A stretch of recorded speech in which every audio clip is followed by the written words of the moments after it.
కష్టపడి వాళ్ళ జీవితాంతం సంపాదించే చిన్న చిన్న ఇల్లులు, చిన్న సింగిల్ బెడ్రూమ్ ఇల్లు, చిన్న ఇల్లులు కూడా అవన్నీ కూడా జేసీబీలతో కూల్చేయడము, వాళ్ళ ఆస్తులన్నీ కూడా ధ్వంసం చేయడము, ఎక్కడో ఫ్యాక్షన్ నియోజకవర్గాల్లో చేసినట్లు చెట్లు, మామిడి చెట్లన్నీ కూడా వందలాది మామిడి చెట్లు కాపుకొచ్చిన మామిడి చెట్లన్నీ కూడా నరికేయడము, ఈరోజు పుంగనూరు నియోజకవర్గంలో కానీ కోడూరు నియోజకవర్గంలో కానీ ఇవన్నీ కూడా ఒక మంచి సంస్కృతి కాదని చెప్పి కూడా నేను తెలియజేస్తా ఉన్నాను. రాజకీయంగా అంటే ఏదైనా రాజకీయాలు ఎలక్షన్లప్పుడు రాజకీయంగా కొట్లాడలే కానీ చిన్న చిన్న వాళ్ళపైన వచ్చి వాళ్ళ ఆస్తులపైన, ఈరోజు వాళ్ళ కుటుంబ సభ్యులపైన, వాళ్ళ వెహికల్స్ కానీ, లేకపోతే ఇంకా కూడా దారుణమైన విషయం ఏమంటే పుంగనూరు నియోజకవర్గంలో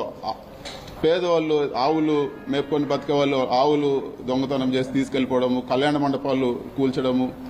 ఈరోజు దారులు ఇవ్వకుండా అడ్డగించడం, ఇన్ని కూడా ఘోరంగా జరుగుతూ ఉన్నాయి. వీటన్నిటిని కూడా ఈరోజు పరామర్శించడానికి పోదామంటే కూడా ఈరోజు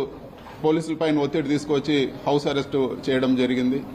ఒక ఎంపీగా నా నియోజకవర్గంలో తిరగడానికి కూడా ఈరోజు నా నియోజకవర్గ ప్రజల్ని కలవడానికి కూడా ఈరోజు రెస్ట్రిక్షన్స్ పెట్టి తిరగనీయకుండా, ఇది వరకు